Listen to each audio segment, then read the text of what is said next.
Olá, meu nome é Walter dos Santos e este é o canal VS Consultoria. Pessoal, recebo muitos questionamentos aqui em nosso canal, bem como lá no meu blog professorwalterdossantos.com, a respeito da padronização ou os procedimentos para apresentação de defesas da autuação contra a multa de trânsito, defesas em primeira instância, que é o recurso em primeira instância, recurso em segunda instância e defesas e recursos no processo administrativo para imposição da penalidade de suspensão do direito de dirigir e no processo administrativo para imposição da penalidade de cassação da CNH.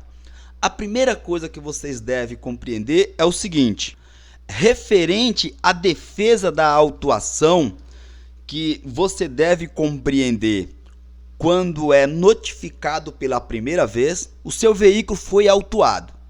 Você vai receber uma comunicação do órgão autuador, seja ele o DETRAN, um órgão municipal, o DENIT, o DER, Polícia Rodoviária Federal, o PRF, enfim. Foi autuado, você receberá uma notificação de autuação. Contra essa primeira notificação, cabe a defesa da autuação. E tudo isso que eu estou te falando está aqui na resolução 299 de 4 de dezembro de 2008. Esta resolução do Conselho Nacional de Trânsito, CONTRAN, ela padroniza os procedimentos para você apresentar a defesa da autuação, para você interpor recurso em primeira instância, que é a JARE, para você interpor recurso em segunda instância, que é o CETRAN, contra a imposição de penalidade de multa de trânsito. Pessoal, desculpa atrapalhar o vídeo aqui, entrei no meio do vídeo para te apresentar o meu acervo de modelos de defesas e recursos de trânsito. São defesas contra multas, contra a instauração do processo administrativo para a imposição da penalidade de suspensão do direito de dirigir, bem como contra o processo administrativo de cassação da CNH. Todos esses modelos estão em formato Word, portanto editável. Você vai adquirir esses modelos e assim que eu receber a confirmação da sua compra, eu vou te enviar um link por e-mail e você terá acesso aqui no Dropbox. Você pode utilizar quando e da onde estiver. O acesso é vitalício e para cá só vem modelos que já foram utilizados em casos reais e que obtivemos sucesso. Se o modelo elaborado não foi exitoso, ou seja, não conseguimos zerar a multa, nós não colocamos no nosso acervo. Os que estão aqui foram selecionados, ok? São dezenas e você pode ter acesso sempre que quiser, estará sempre à disposição de vocês. O link para aquisição desse material está na descrição desse vídeo. Eu fico por aqui, continue com as explicações. Então veja, quando você recebe a primeira notificação, você vai apresentar a defesa da autuação ou a defesa prévia. Fui comunicado a primeira vez. É essa defesa que você vai apresentar. É este procedimento. E todo o procedimento está aqui disciplinado na resolução 299, especificamente no seu artigo 3º. O artigo 3º, ele fala do requerimento de defesa ou recurso que deverá ser apresentado por escrito e ele diz o que deve constar, os dados mínimos que devem constar nessa defesa. Todas essas informações, conforme manda, por isso que você tem que ter informação técnica. Quando você faz uma defesa que não cumpre, que não está de acordo com esta resolução, a pessoa lá do órgão autuador que recebe a sua defesa, automaticamente ela já fala, essa pessoa não sabe de nada. E ela nem lê o resto da sua defesa, ela já indefere, nega de imediato. Acredite em mim. Acreditem em mim. Na hora que o funcionário lê, ele nem passa para o superior dele. Ele automaticamente já indefere. Por quê? Ele observou que você não cumpriu nem o mínimo necessário para a apresentação da sua defesa. Você acha que ele irá ler as teses que você escreveu? Jamais. Então ele não faz isso, ok? Deve obedecer esses procedimentos. Igualmente, no recurso de primeira instância, veja, o recurso de primeira instância, obrigatoriamente, ele tem que ser endereçado, ele tem que ser encaminhado para a JARE, dentro de todo órgão ou entidade executivos de trânsito, por lei, pelo Código de Trânsito Brasileiro, tem que funcionar uma JARE, uma Junta Administrativa de Recursos de Infrações, para julgar exatamente as imposições de penalidade de multa imposta pelo órgão executivo ou pela entidade. Então, é a segunda notificação que você recebe. Aí lá no cabeçalho está escrito. Deixa eu te mostrar um exemplo que fica melhor. Aqui em cima, no cabeçalho, tá vendo? Aqui nessa parte superior, está escrito, não muda muito independentemente do órgão que te autuou, do local que você esteja nesse momento, vai ser mais ou menos padronizado, porque tem uma resolução que padroniza esse documento. Então não vai mudar, não deve mudar de um local para outro, de um órgão para outro. Então esse é a segunda notificação que você recebe. E está escrito assim, ó, notificação de imposição de penalidade de multa. Então nesse caso a autuação ela já foi convertida em uma penalidade, em uma multa. Outra situação para você identificar esse documento é que, via de regra, ele já vem com um código de barra, porque é esse documento que você paga, ele serve como guia de recolhimento.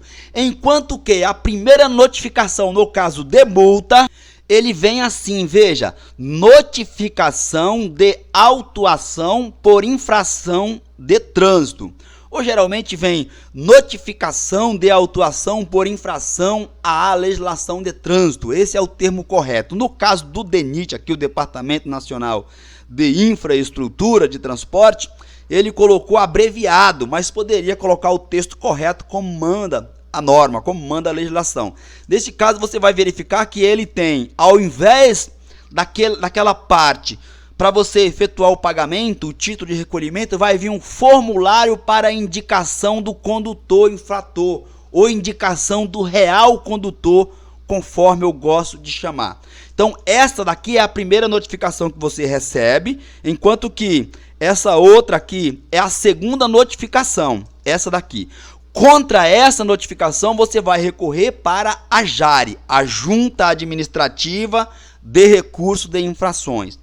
Aqui você vai argumentar, você vai combater o mérito, o direito e vai juntar tudo que for de prova ao seu favor. Documento, imagem, local, laudo, perícia, tudo. Você pode anexar tudo a seu favor em sua defesa. No primeiro caso aqui, que é a defesa da autuação disciplinada na resolução 299, você deve contestar apenas os erros formais. Eu tenho um amigo que ele fala, Walter, mas eu não cometi, não é bom a gente já falar que eu não cometi, já fazer uma defesa completa na ânsia, né? Sem um entendimento técnico. Não precisa ter pressa, em processos não tem pressa, mesmo sendo um processo administrativo, tem as etapas a ser seguida. Tem os procedimentos a serem obedecidos. Então, nesse momento aqui, é como se você estivesse atuando em uma causa criminal. Você não vai subsidiar, você não vai dar munição para o Ministério Público te pegar ou pegar o seu cliente depois. Vai com calma, vai por etapa. Excelência, posterior junto tal prova. Requer que seja juntado tal prova no futuro. É assim. Aqui você vai rebater os erros formais. O que é um erro formais? A placa do meu veículo está errada, a cor do meu veículo está errada, o local não é condizente com aquele que eu estava, ou eu nem passei nesse local. Tudo isso são erros formais e é contra esse tipo de erro, preenchimento, na hora de colocar aqui o embasamento legal, o artigo de lei, o agente não colocou ou colocou de forma incompleta. Colocou o artigo, esqueceu do inciso. O inciso tem uma linha, ele esqueceu de colocar, a linha é letra, tá? Tem um parágrafo, ele esqueceu. Então aí faltou o quê? Faltou o embasamento legal. Tudo isso aqui estamos em sede ainda da multa de trânsito. Agora veja, A resolução 299, ela continua, que ela diz que tem, que ela disciplina, né, o procedimento para recurso em primeira instância, a Jari acabei de te explicar, e para a segunda instância. A segunda instância é o Supremo, é o STF das multas. Então aqui você vai rebater tudo que aconteceu. Olha, a Jari não julgou meu processo de direito, conselheiro, ilustríssimo senhor conselheiro, presidente do CETRAN, Conselho Estadual de Trânsito, ou do CONTRANDIF no DF, não julgou direito. Eu aviei, né, mandei diversas teses, eles sequer olharam para a minha defesa, então faltou a fundamentação. Enfim, você pode alegar N possibilidades. Tudo isso aqui em relação à imposição de penalidade de multa. Mas, Walter, você falou dos 2 processos administrativos para suspensão e cassação. Está onde? Está em outra resolução, inclusive, recentíssima, de 2018. Já gravei sobre ela aqui. Resolução 723, também do CONTRAN, Conselho Nacional de Trânsito. Essa resolução, ela alterou a resolução 182. Agora veja que eu utilizei a palavra, ela alterou, ela não revogou. Então, dependendo da situação, eu lhe encorajo fortemente você dar uma observada lá na resolução 182, também do CONTRAN. Essas 2 resoluções, a 182 e a 723, ela uniformiza o procedimento administrativo para a imposição das penalidades de suspensão do direito de dirigir e de cassação do documento de habilitação, previsto lá no artigo 261 e 263 do Código de Trânsito Brasileiro, né? E aqui ela trata de outras coisas, cursos de reciclagem, enfim. Você deve observar os procedimentos aqui, porque ela fala tudo sobre a apresentação de defesa, ela fala quando será instaurado o processo de suspensão do direito de dirigir. Enfim, o que eu quero te falar é que para você se defender no processo administrativo de suspensão do direito de dirigir e cassação da CNH, você deve observar os procedimentos disciplinados na resolução 723 e 182. Não confunda com o processo administrativo estabelecido aqui na resolução 299. E aqui você igualmente será notificado da instauração do processo administrativo para suspensão do direito de dirigir ou para a cassação da CNH. E aí você vai seguir o mesmo procedimento. Quem instaurou? Geralmente o órgão executivo de trânsito, o DETRAN, né? Ele é o responsável pela emissão da CNH. Então você vai apresentar a sua defesa prévia. Depois, se a sua defesa for indeferida, você vai seguir o mesmo procedimento que estabelece aqui. Vai apresentar recurso em primeira instância para a Jari, bem como para o CETRAN, que é o Conselho Estadual de Trânsito, órgão julgador em segunda instância. Está previsto lá no artigo 15 do Código de Trânsito Brasileiro. Aqui no estado de São Paulo segue as regras estabelecidas pelo decreto número 48035 de 2003. Forte abraço.